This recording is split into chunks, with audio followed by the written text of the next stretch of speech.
Quand il arrive vers 10 h au tribunal, Nicolas Sarkozy affiche un visage confiant, presque détaché. 3 heures plus tard, la justice condamne l'ancien chef de l'État à 5 ans de prison ferme pour association de malfaiteurs. Pour la première fois, un ancien président de la République se retrouvera derrière les barreaux. La haine n'a donc décidément aucune limite. Et s'ils veulent absolument que je dorme en prison, je dormirai en prison. Mais la tête haute. Je suis innocent. Dans un dernier geste avant de quitter les lieux, son épouse Carla Bruni arrache la bonnette du micro de Mediapart qui a révélé l'affaire. Dans le camp de Nicolas Sarkozy, chez les LR, l'heure est au soutien. À l'image de Bruno Retailleau, le président du parti. Je ne doute pas qu'il saura mettre toute son énergie à se défendre devant la cour d'appel et faire prévaloir son innocence. Quant à Marine Le Pen, elle-même condamnée avec exécution provisoire en première instance dans l'affaire des assistants parlementaires, elle s'identifie un peu à Nicolas Sarkozy. Je n'ai pas été extrêmement étonné, parce que j'ai bien compris quand même qu'un certain nombre de magistrats ont une sorte de tableau de chasse où ils essayent d'épingler un maximum de politiques. Alors vous imaginez bien, un ancien président de la République, il est tout en haut du tableau. Du côté de la gauche, on réagit plutôt avec ironie, comme Marine Tondelier, la patronne des écologistes. Nicolas Sarkozy connaîtra sa date d'incarcération le 13 octobre et pourrait rejoindre la prison dans la foulée. Et on va en parler avec Arnaud Benedetti. Bonjour Arnaud, bonjour. Merci d'être là, rédacteur en chef de la revue politique et parlementaire. On est ravis d'accueillir Bérangère Bonte. Bonjour. Merci d'être avec nous, journaliste politique, auteur de plusieurs biographies, dont Le Sioux sur Édouard Philippe et La Secrète sur Elisabeth Borne. Bérangère, on l'a dit et on le voit, hein, quand on voit les unes de la presse régionale ce matin, il y a la photo de Nicolas Sarkozy dans 90% d'entre elles. On est dans une condamnation inédite, historique. Association de malfaiteurs pour un politique, c'est quasi ou totalement inédit si je ne m'abuse. On est dans quelque chose effectivement association de malfaiteurs, c'était pour les bandits jusque-là. Donc il y a effectivement une série de premières. Il y a, je sais que c'est beaucoup débattu, après avoir laissé reposer ça toute la nuit, il reste quand même pour moi... Moi, je suis à la fois un peu terrifiée par le fait qu'un président de la République soit convaincu de tels actes et que, non pas terrifié que la justice l'ait condamné, mais convaincu que ça ait manifestement eu lieu, en tout cas en l'état du jugement, même si ça n'est première instance, et que l'appel, il faut toujours le rappeler, le rend à nouveau présumé innocent. Mais moi, dans l'état actuel de notre démocratie, franchement, et on l'a vu dans les réactions du monde entier, mais en interne aussi, enfin je dirais en France aussi, c'est assez... inquiétant ça abîme l'image de Nicolas Sarkozy évidemment, mais ça abîme l'image de la fonction, ça abîme l'image de la classe politique qui n'en a pas besoin. Donc c'est très inquiétant pour moi. Ouais, Nicolas Sarkozy, hier, il a fait une déclaration tout de suite à la sortie du tribunal. Il parle de gravité extrême pour l'état de droit. Est-ce qu'il a raison, l'ancien chef de l'État ? On a le droit de se poser des questions sur cette condamnation. Enfin, il y a quand même des éléments qui sont extrêmement perturbants. Il n'est pas condamné pour corruption. Il n'est pas condamné pour recel de corruption. Il n'est pas condamné pour financement illégal de campagne électorale.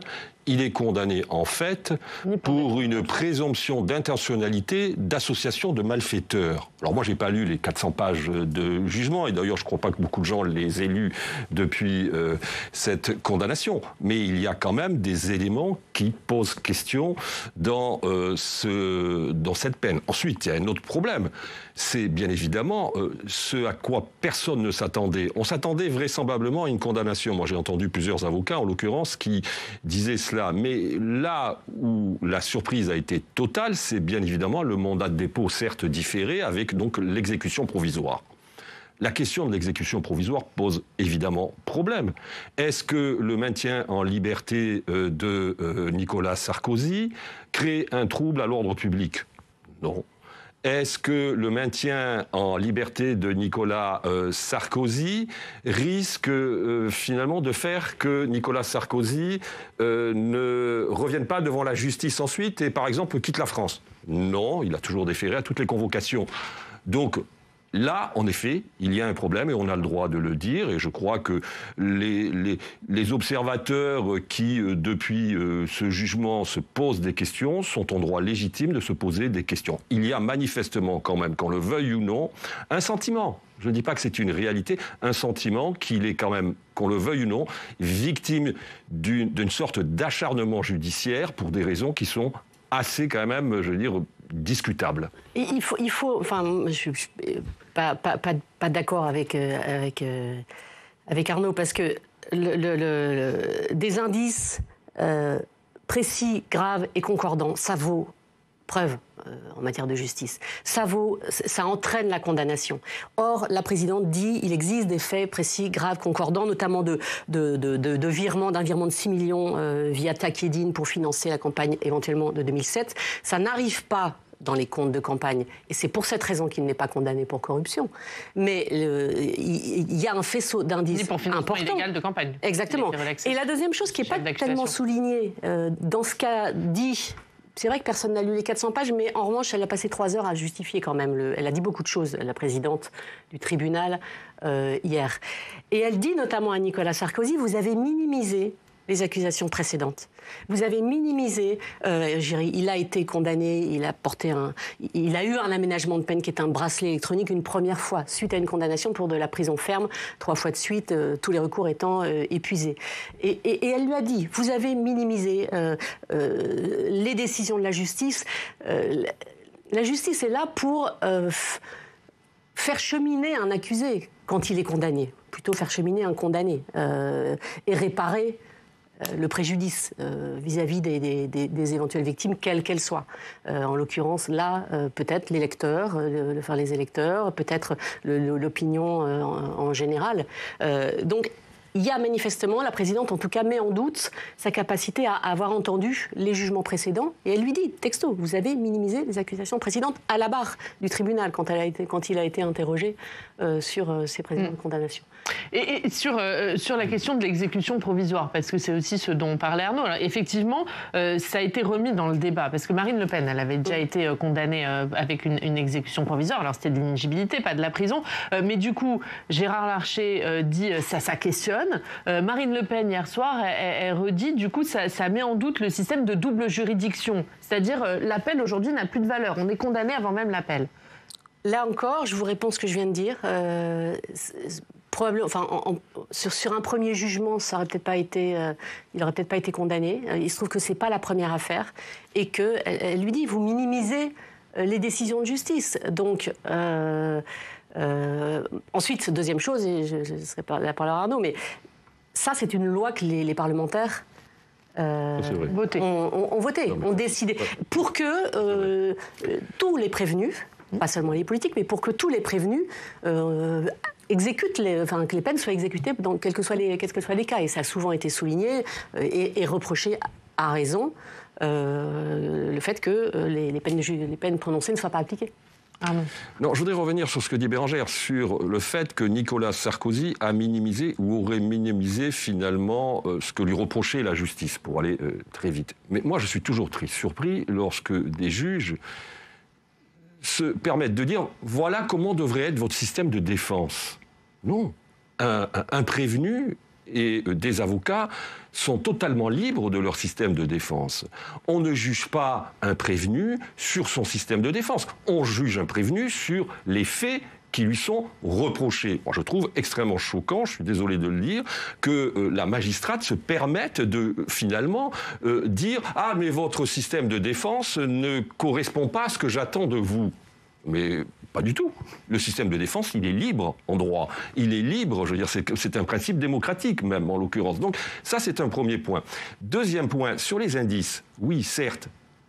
Moi, ce que je ressens dans ce jugement, c'est que, en fait, la présidente a condamné sur son intime conviction. Je rappelle d'ailleurs qu'il y a des doutes, et il y a quand même quelque chose de très surprenant dans la façon dont elle, j'allais dire, développe son argumentation, puisque dès le début du délibéré, elle nous dit quasiment, finalement, le document sur lequel s'appuient principalement les accusations, le fameux document Mediapart, est vraisemblablement un faux. Donc elle-même, si vous voulez, instille un doute inévitable que nous pouvons avoir sur, finalement, la base même, la fondation même de son argumentation qui va amener jusqu'à la condamnation à 5 ans de prison ferme de Nicolas Sarkozy. Donc, encore une fois, je le répète, je ne suis pas tout à fait d'accord avec Bérangère, en l'occurrence, je pense qu'il y a d'énormes doutes, encore une fois, sur ce délibéré.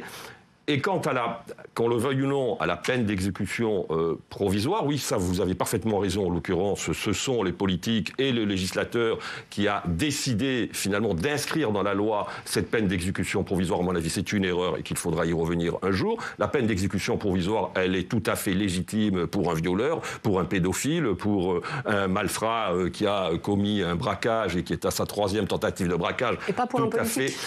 Mais écoutez, un politique, je suis désolé, mais encore une fois, est-ce que vous considérez que Nicolas Sarkozy, parce qu'il est libre, crée un trouble à l'ordre public ?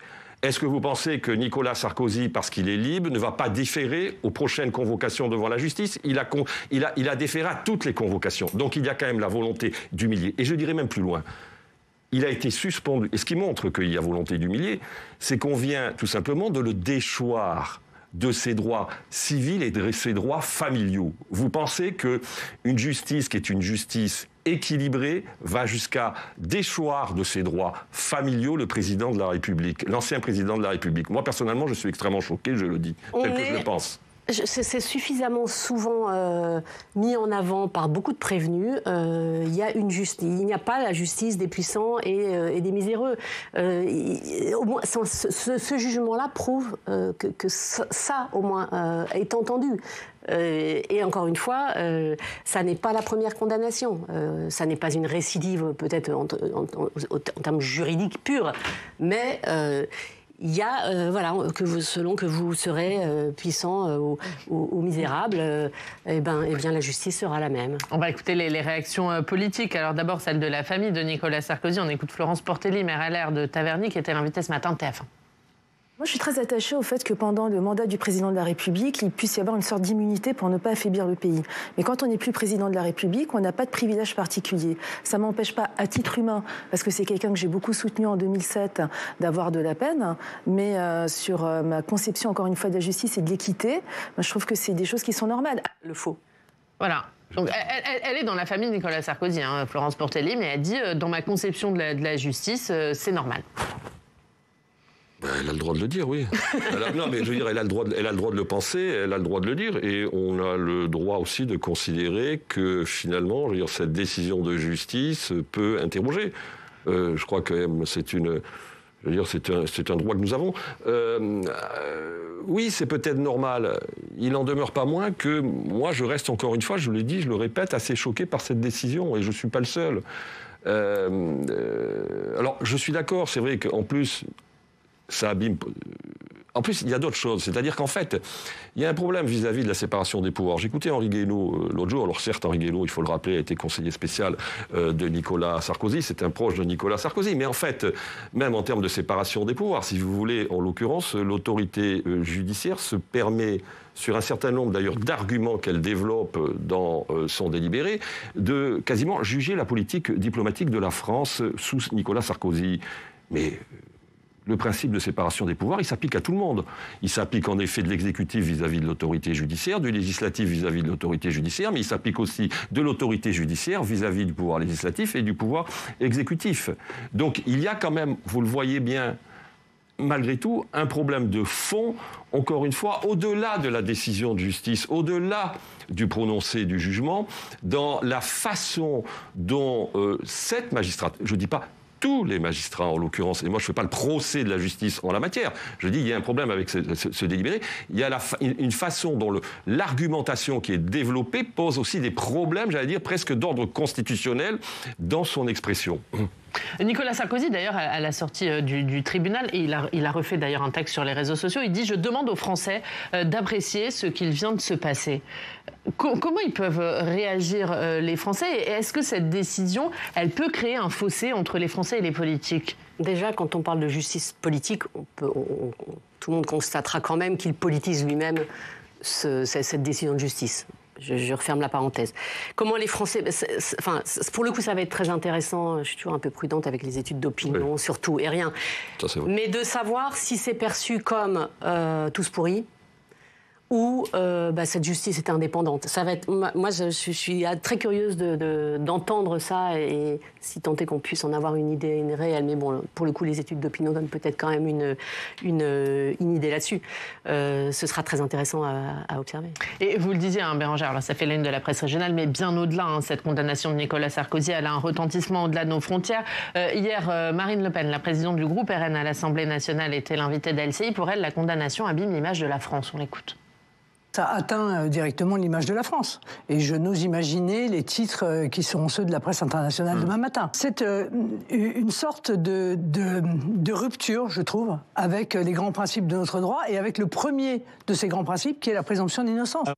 Ça abîme l'image de la France, Arnaud, selon vous, cette condamnation ? C'est-à-dire que, si vous voulez, on est dans une situation actuellement... pour le moins compliqué. Je rappelle qu'on n'a pas de gouvernement, qu'on a une situation budgétaire qui est quand même particulièrement préoccupante. On a une instabilité politique qui est manifeste. Se rajoute un élément supplémentaire, alors qui n'est pas directement indexé sur la situation, mais qui montre que quand même, il y a manifestement, je veux dire, un certain nombre de problèmes en France. Et à l'extérieur, en effet, je ne pense pas que ça soit quelque chose qui rehausse l'image de notre pays. Donc, si vous voulez, tout cela cumulé donne l'impression d'un halo, d'un pays qui est en grande difficulté quand même, à la fois politique, institutionnelle, financière, morale.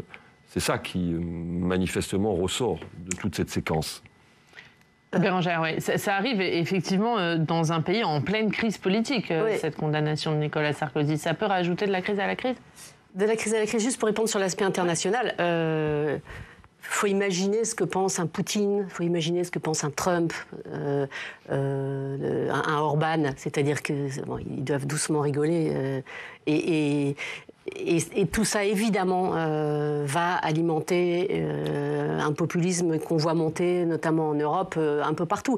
Il y a fort à parier que la presse finlandaise, norvégienne, les pays du Nord, en revanche, salue peut-être une justice indépendante. Et on est finalement dans les positions attendues. Mais quand on observe et quand on s'inquiète de la montée des populismes, évidemment, je pense, évidemment, j'en sais rien, mais en tout cas, c'est mon point de vue, que ça alimente tout ça. Voir un président de la République condamné pour association de malfaiteurs, encore une fois, c'est pas la décision de justice, vous l'aurez compris, moi qui me choque, même si j'entends qu'il puisse y avoir des questions. Moi, j'ai une question notamment sur cette note, cette fameuse note, dont la présidente dit pourrait être un faux. Il y a quand même eu une instruction sur cette note. Les avocats de Nicolas Sarkozy avaient poursuivi la note en question et elle a été jugée par la justice. Elle a été authentifiée, si vous voulez. Et donc, bon, voilà. Alors après tout, chaque juridiction est libre de ses décisions, mais ça pose question. Et ça, peut-être qu'on aura les explications plus en détail avec les fameuses 400 pages. Oui, sur l'image de la France et sur ce que dit Bérangère. Est-ce que ce qui se passe, ça peut alimenter les populismes ? Je ne sais pas. Non, je ne peux pas répondre à cette question. Moi, je pense qu'il y a aussi un problème avec la justice, hein, il faut le dire. L'image de la justice dans notre pays n'est pas bonne. Hein. Regardez les études d'opinion. Cette justice est considérée trop laxiste. Alors, à tort ou à raison, peu importe. Pas assez rapide, etc., etc. Il y a cela aussi qui s'est installé dans les profondeurs de l'opinion publique. Alors, est-ce que ça alimente les populismes ?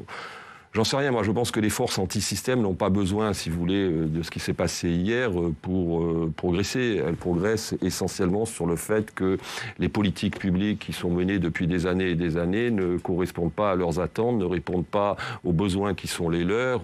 C'est l'échec des politiques publiques qui, aujourd'hui, nourrit les forces qui contestent, en effet, les forces de gouvernement. C'est vrai en France comme c'est vrai dans d'autres pays. C'est ça le moteur principal aujourd'hui qui alimente en effet ces forces politiques. C'est l'échec du politique, c'est l'échec de protection, c'est l'échec de capacité de l'État à développer une vision stratégique qui projette la France dans les 20 ans ou dans les 30 ans qui viennent. C'est ça qui est au fondement véritable de cette progression de ces forces politiques. Ces forces politiques, elles ne sont pas nées aujourd'hui, elles ne sont pas nées hier, elles sont nées il y a déjà très longtemps. C'est un phénomène qui s'inscrit dans la durée et qui ne fait que progresser parce que, justement, aujourd'hui, le politique n'est plus capable de répondre à ces attentes. C'est ça le vrai sujet aujourd'hui.